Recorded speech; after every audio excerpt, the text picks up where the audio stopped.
તમે અહીંયા આવ્યા પછી આપણે જે ટ્રીટમેન્ટ કર્યા પછી તમને કેમ લાગ્યું? એમ હળવાશ લાગી. પેલા જે શરીર ભારે હતું, જે કઈ દુખાવો હોય તે તારા હાથ કરી સીધી. અને દવા વગર? હા, દવા વગર. જો તમારો ને અમારો ધંધો તો આમ જૂનો છે. હા, દેઈદા બાપુ માં અમરમાં એ લુલા લંગડા કોઠી એવી રક્તપીત્યાની માનવ સેવા કરતા. તમે કરો છો એક દ્રષ્ટિકોણથી સેવા, દુખિયાનો દુઃખ જ હરો છો. વાહ બાપુ વાહ.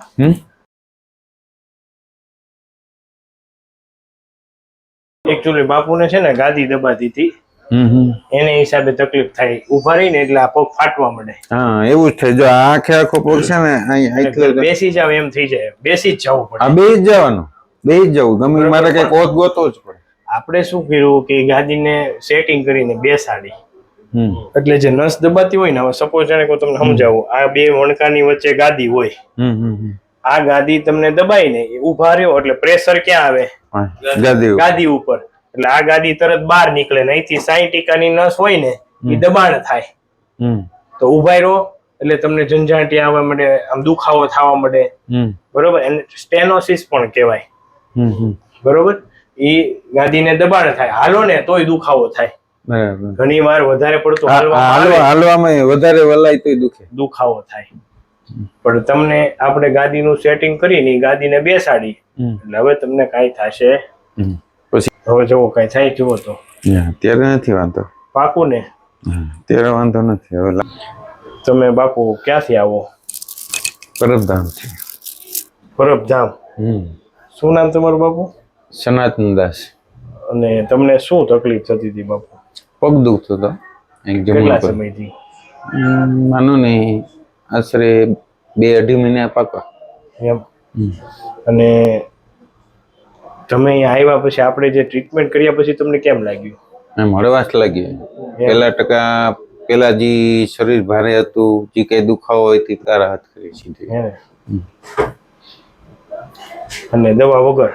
હા, દવા વગર. તમે આ વિડીયો યુટ્યુબમાં મૂકીએ તો વાંધો નહીં? ના ને, વાંધો શું હોય? તો તમે શું કહેવા માંગશો? તમે પરબધામથી આવ્યા. હું તો એવું કહેવા માંગુ કે જો તમારી ટ્રીટમેન્ટ જોઈને માણસોને સારું થતું હોય તો આગળ ને આગળ આવા પ્રયાસ કરવા જોઈએ કે ખોટા ઓપરેશન ન કરે.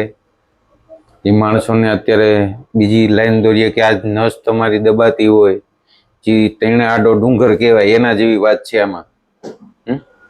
કે વસ્તુ તમારી સામાન્યથી હાજુ થઈ જતું હોય તો ખોટા અત્યારે માણસો ઓપરેશન કરાવે છે, ખોલાવે છે, ખોટા એવા ખર્ચા ન કરે ને આમાં સારું થઈ જાય ને તમે પણ ધ્યાન દો, માણસોને રાહત દરે તો ફાયદામાં, સમાજ માટે સારું છે. સરસ, થેન્ક યુ બાપુ.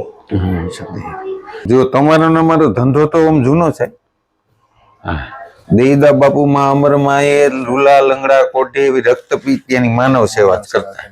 તમે કરો છો એક દ્રષ્ટિકોણથી સેવા, દુખિયાનો દુઃખ જ હરો છો. વાહ બાપુ વાહ. એટલે આવું કરતા રહીશો. ને કોઈ એવા ગરીબ માણસો હોય તો એનું એ રીતે ધ્યાન રાખજો. ના ખોટા ઓપરેશનમાં ન જાય, ખોટા ઉખેડે નહીં, કાઢે નહીં. એકચ્યુઅલી મારા યુટ્યુબમાં ઘણા બધા વિડીયો છે, જેવો તમે કદાચ યુટ્યુબમાં વિડીયો જોયા હશે. અમે જોઈએ તો એમાં જે લોકોને ઓપરેશન કરવાનું કીધું હોય, આપણે મને એમ લાગે કે આને થઈ જશે તો એને 100% કવા થઈ જશે.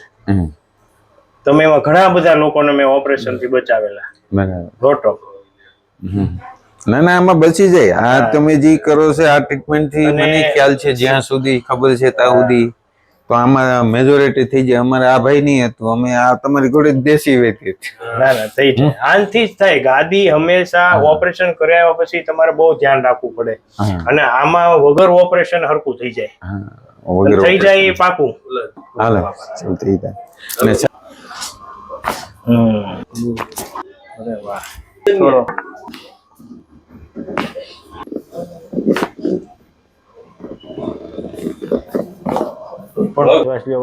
છોડો. કામ બહુ ને.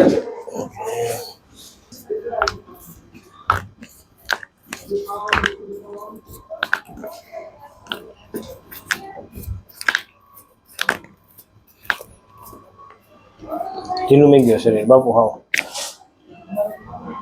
આવું લો છોડો ચટકો આવ્યો કમરમાં આવ્યો હતો હે ને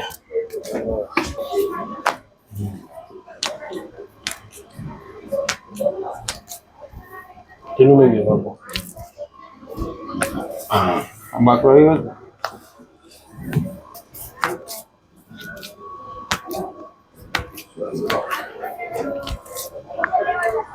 આવું જ બાપુ કેમ લાગે પેલા કરતા હરવું થઈ ગયું ઘણું હે હા એમ ફ્રી થઈ ગયું